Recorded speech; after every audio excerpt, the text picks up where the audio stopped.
बच्चों टॉपिक है export finance.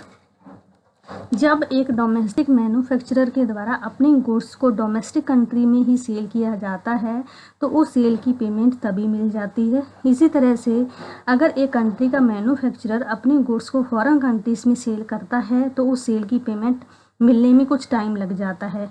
तो इस तरह से जब एक कंट्री का मैन्युफैक्चरर फॉरेन कंट्रीज़ में गुड्स को सेल करता है तो वो एक्सपोर्ट कहलाता है। तो हर कंट्री जो है अपने एक्सपोर्ट को बढ़ाना चाहती है, क्योंकि एक्सपोर्ट बढ़ने से उस कंट्री का जो बैलेंस ऑफ पेमेंट है वो पॉजिटिव होने के चांसेस होते हैं। तो एक्सपोर्ट को प्रमोट करने के लिए कुछ फाइनेंशियल हेल्प जो है एक्सपोर्टर्स को दी जाती है। तो देखो एक्सपोर्टर जो है अगर वो प्रोडक्ट को एक्सपोर्ट करेगा तो वो कौन कौन सी जो एक्टिविटीज़ है वो करेगा। अब एक्सपोर्टर क्या करेगा, उसने प्रोडक्ट जो है एक्सपोर्ट करना है तो वो क्या करेगा, प्रोडक्ट को मैन्युफैक्चर करेगा।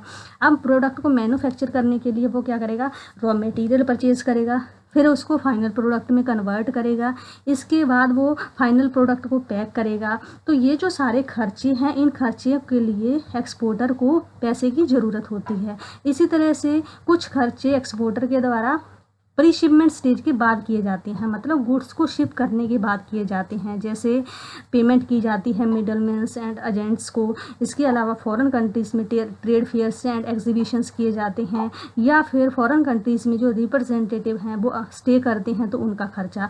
तो मैन्युफैक्चरर के द्वारा जो है गुड्स को शिप करने से पहले एंड गुड्स को शिप करने के बाद काफ़ी सारे खर्चे किए जाते हैं।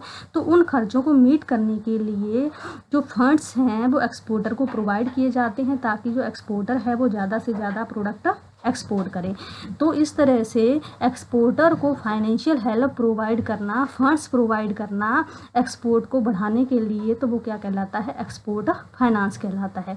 जैसे ये क्या कहता है, export finance refers to the credit facilities extended to the exported at pre-shipment and post-shipment stages। ये क्या कहता है, एक्सपोर्ट फाइनेंस क्या है, क्रेडिट फैसिलिटीज़ हैं जो किसको दी जाती हैं, एक्सपोर्टर्स को दी जाती हैं। कब दी जाती हैं, at pre shipment stage and post shipment stages.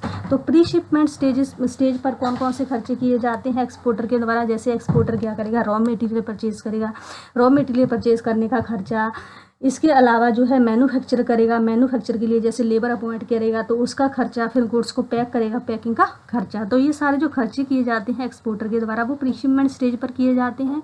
तो इन खर्चों के लिए जो क्रेडिट फैसिलिटीज़ दी जाती हैं वो भी एक्सपोर्ट फाइनेंस के अंदर आती हैं। इसी तरह से पोस्ट शिपमेंट स्टेज पर भी एक्सपोर्टर के द्वारा कुछ खर्चे किए जाते हैं, जैसे रिप्रेजेंटेटिव जो है अब्रॉड स्टे करते हैं तो उनका स्टे का खर्चा।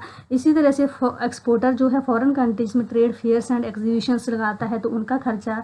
इसके अलावा जो मिडल मैन्स हैं अगर उनको पेमेंट की जाती है वो सारा खर्चा। तो गुड्स को शिप करने के बाद जो खर्चे एक्सपोर्टर्स के द्वारा किए जाते हैं उनके लिए भी जो है क्रेडिट फैसिलिटीज़ की ज़रूरत होती है, मतलब क्रेडिट की ज़रूरत होती है। तो जब क्रेडिट फैसिलिटीज़ जो हैं एक्सपोर्टर को प्री शिपमेंट मतलब गुड्स को शिप करने से पहले वाले खर्चों के लिए एंड पोस्ट शिपमेंट शिप करने के बाद वाले खर्चों के लिए जो भी क्रेडिट फैसिलिटी दी जाती हैं, जो भी क्रेडिट दी जाती है वो सारी किसके अंदर आती है, एक्सपोर्ट फाइनेंस के अंदर। इसके अलावा इन अदर वर्ड्स ये क्या कहता है, financial assistance extended by the banks and other financial institutions to businesses for the shipping of product outside a country. Financial assistance जो है किसके द्वारा एक्सटेंड की जाती है, बैंक्स के द्वारा या फिर अदर फाइनेंशियल इंस्टीट्यूशंस के द्वारा। किसको दी जाती है, बिजनेसेस को दी जाती है, उन मैन्युफैक्चरर्स को दी जाती है जो एक्सपोर्ट करते हैं। किस पर्पज़ के लिए, for shipping of products outside a country, goods को शिप करने के लिए आउटसाइड अ कंट्री, मतलब फॉरेन कंट्रीज में गुड्स को सेल करने के लिए। तो ये कहलाता है एक्सपोर्ट फाइनेंस। सिंपल कहने का मतलब है जब क्रेडिट जो है एक्सपोर्टर्स को दी जाती है pre shipment and post shipment stage पर तो वो एक्सपोर्ट फाइनेंस कहलाता है। इसके बाद है टाइप्स ऑफ फाइनेंस। 3 टाइप्स का जो फाइनेंस जो फैसिलिटीज़ हैं वो एक्सपोर्टर्स को प्रोवाइड की जाती हैं, short term finance facility, medium term finance and long term finance. तो जो शॉर्ट टर्म फाइनेंस प्रोवाइड किया जाता है वो ज़्यादातर 6 मंथ्स के लिए प्रोवाइड किया जाता है, और इस फाइनेंस का जो पर्पस होता है वो इन पर्पस के लिए प्रोवाइड किया जाता है, जैसे रॉ मटेरियल परचेज करने के लिए, प्रोडक्शन करने के लिए, पैकिंग करने के लिए, इंश्योरेंस कराने के लिए, या फिर जो गुड्स हैं वेयर हाउस में रखी जाती हैं तो उनके कॉस्ट को बियर करने के लिए। तो जो शॉर्ट टर्म फाइनेंस प्रोवाइड किया जाता है वो ज़्यादातर कमर्शियल बैंक्स के द्वारा ही प्रोवाइड किया जाता है। सेकंड जो है medium term finance. Medium term जो फाइनेंस है इसकी जो ड्यूरेशन होती है वो more than 6 month and up to 5 years तक होती है। ये जो फाइनेंस प्रोवाइड किया जाता है वो ज़्यादातर कैपिटल गुड्स को परचेज करने के लिए प्रोवाइड किया जाता है। इसके अलावा किसके द्वारा प्रोवाइड किया जाता है, काफ़ी सारे फाइनेंशियल इंस्टीट्यूशंस हैं जैसे आरबीआई जो है इनडायरेक्टली जो है फाइनेंस प्रोवाइड करती है, रीफाइनेंसिंग की जो फैसिलिटी है वो देती है। इसी तरह से IDBI industrial development bank of India, इसी तरह से Exim bank export import bank, इसी तरह से ECGC export credit and guarantee corporations. तो मीडियम टर्म फाइनेंस जो है इन सभी इंस्टीट्यूशंस के द्वारा प्रोवाइड किया जाता है। इसके बाद लास्ट है लॉन्ग टर्म फाइनेंस। जो लॉन्ग टर्म फाइनेंस की जो ड्यूरेशन होती है वो 5 ईयर टू 20 ईयर्स तक होती है, और ये जो फाइनेंस है वो सेम इंस्टीट्यूशंस के द्वारा प्रोवाइड किया जाता है जैसा जो कि मीडियम टर्म फाइनेंस प्रोवाइड किया जाता है, जैसे RBI, IDBI, Exim bank and ECGC. तो ये जो लॉन्ग टर्म फाइनेंस प्रोवाइड किया जाता है वो मतलब हैवी मशीनरीज को परचेज करने के लिए या फिर जो हैवी इंस्ट्रूमेंट्स हैं उनको परचेज करने के लिए प्रोवाइड किया जाता है। तो एक्सपोर्टर्स को ये 3 टाइप्स की जो फाइनेंस फैसिलिटीज़ हैं वो दी जाती हैं, शॉर्ट टर्म फाइनेंस की, मीडियम टर्म फाइनेंस की एंड लॉन्ग टर्म फाइनेंस की फैसिलिटी। इसके बाद है इंस्टीट्यूशनल फ्रेमवर्क। ये कौन कौन से जो इंस्टीट्यूशंस हैं वो क्रेडिट फैसिलिटीज़ जो हैं एक्सपोर्टर्स को प्रोवाइड करते हैं, जिसमें 4 जो हैं इम्पॉर्टेंट हैं। फर्स्ट है कमर्शियल बैंक, सेकंड है reserve bank of India, third है export import bank of India and fourth है export credit and guarantee corporation, जिसको ईसीजीसी भी कहते हैं। तो इसको हम डीपली पढ़ते हैं। फर्स्ट है कमर्शियल बैंक्स। ये क्या कहता है, commercial banks which are members of foreign exchange dealer association. जो कमर्शियल बैंक्स हैं वो किसकी मेंबर हैं, फॉरेन एक्सचेंज डीलर्स एसोसिएशंस की। अब कमर्शियल बैंक्स क्या प्रोवाइड करती हैं, फाइनेंस प्रोवाइड करती हैं, किस रेट पर, कंसेशनल रेट ऑफ इंटरेस्ट पर। किसको प्रोवाइड करती हैं, एक्सपोर्टर्स को प्रोवाइड करती हैं, and are refinanced by the RBI and export import bank of India. ये क्या कहता है, कमर्शियल बैंक्स के द्वारा जो फाइनेंस एक्सपोर्टर को दिया जाता है, further RBI and Exim bank commercial banks को रीफाइनेंस की फैसिलिटी जो है प्रोवाइड करती है। तो जो कमर्शियल बैंक्स हैं वो भी एक्सपोर्टर्स को जो है एक्सपोर्ट फाइनेंस प्रोवाइड कराती हैं। इसी तरह से जो सेकंड इंस्टीट्यूशन है वो है export import bank of India. ये क्या प्रोवाइड करता है, provides term credit facilities for Indian exports.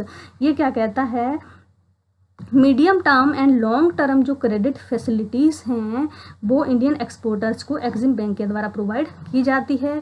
ये जो क्रेडिट फैसिलिटीज़ हैं वो किसी भी फॉर्म में हो सकती हैं, जैसे फर्स्ट है डायरेक्ट लोन्स टू एक्सपोर्टर्स। जो एक्सिम बैंक है वो डायरेक्ट लोन भी प्रोवाइड कर सकती है एक्सपोर्टर्स को।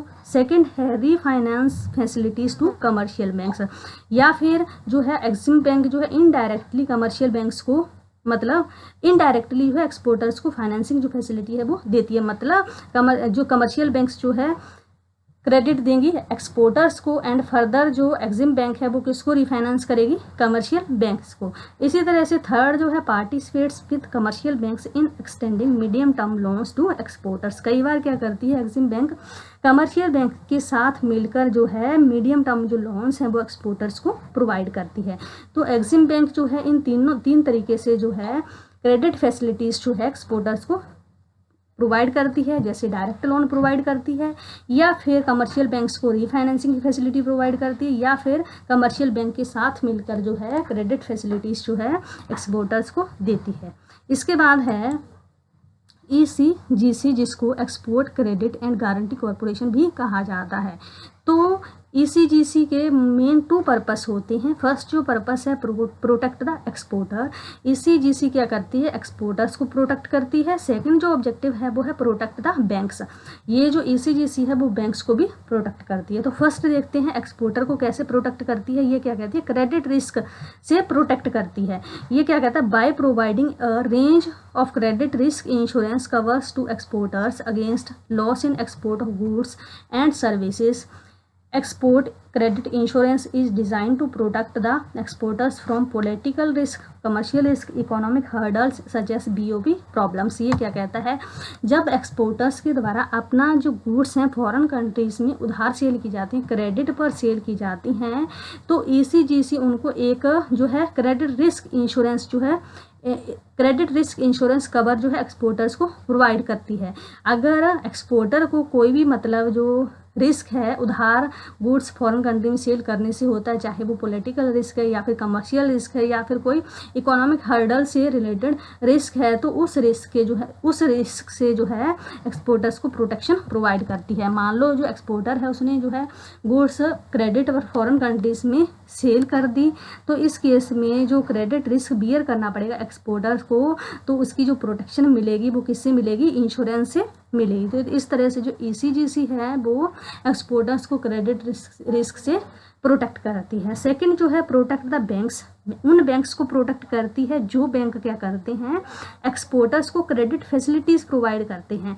तो मान लो बैंक्स ने एक्सपोर्टर्स को क्रेडिट फैसिलिटी प्रोवाइड कर दी, अगर वो एक्सपोर्टर जो है लोन की रीपेमेंट ना करें, तो नॉन पेमेंट के केस में अगर एक्सपोर्टर लोन की रीपेमेंट नहीं करते, नॉन रीपेमेंट है, तो उस केस में बैंक्स को जो है ये ECGC जो है गारंटी प्रोवाइड करती है भी आप जो है कमर्शियल बैंक्स को कहते हैं भी आप एक्सपोर्टर्स को क्रेडिट फैसिलिटी दीजिए, अगर वो एक्सपोर्टर रीपेमेंट नहीं करते तो उसकी गारंटी हम लेते हैं। तो इस तरह से ECGC जो है जो बैंक्स हैं जो एक्सपोर्टर्स को क्रेडिट देती हैं उनको गारंटी प्रोवाइड करती है भी आप एक्सपोर्टर्स को लोन दीजिए, उनकी गारंटी जो है कौन लेगा, ECGC लेगी। तो इस तरह से जो ECGC है एक बैंक को प्रोटेक्ट करती है अगर एक्सपोर्टर बैंक की जो लोन की रीपेमेंट नहीं करते तो, और दूसरा एक्सपोर्टर्स को प्रोटेक्ट करती है भी अगर एक्सपोर्टर्स उधार माल जो है फॉरेन कंट्रीज में सेल करते हैं और उनको पेमेंट नहीं मिलती, तो एक टाइप की जो इंश्योरेंस है वो एक्सपोर्टर्स का करती है ताकि उनका जो रिस्क है वहाँ से इंश्योरेंस से कवर किया जा सके। इसके बाद है फोर्थ जो इंस्टीट्यूशन है वो है RBI। जो RBI क्या है, वो हमारी कंट्री का सेंट्रल बैंक है, और जो सेंट्रल बैंक है वो क्या करता है, एक्सपोर्ट से रिलेटेड जो पॉलिसीज़ हैं वो बनाता है और टाइम टू टाइम जो गाइडलाइंस है वो डिफरेंट फाइनेंशियल इंस्टीट्यूशंस को प्रोवाइड करता है। तो इस तरह से जो RBI जो है इनडायरेक्टली जो फाइनेंसिंग फैसिलिटी है वो एक्सपोर्टर को देती है। मतलब RBI क्या करती है, रीफाइनेंसिंग जो फैसिलिटी है वो फाइनेंशियल इंस्टीट्यूशंस को प्रोवाइड करती है। तो मेन जो है 4 मतलब फाइनेंशियल इंस्टीट्यूशंस हैं जो एक्सपोर्टर्स को क्रेडिट फैसिलिटीज़ प्रोवाइड करते हैं, जिसमें हमने फर्स्ट पढ़ा कमर्शियल बैंक्स, सेकंड पढ़ा एक्सिम बैंक, थर्ड पढ़ा export credit guarantee corporation and fourth पढ़ा रिजर्व बैंक ऑफ इंडिया। तो आज का हमारा इतना ही टॉपिक है, इसके नेक्स्ट वाला हम नेक्स्ट वीडियो में करेंगे।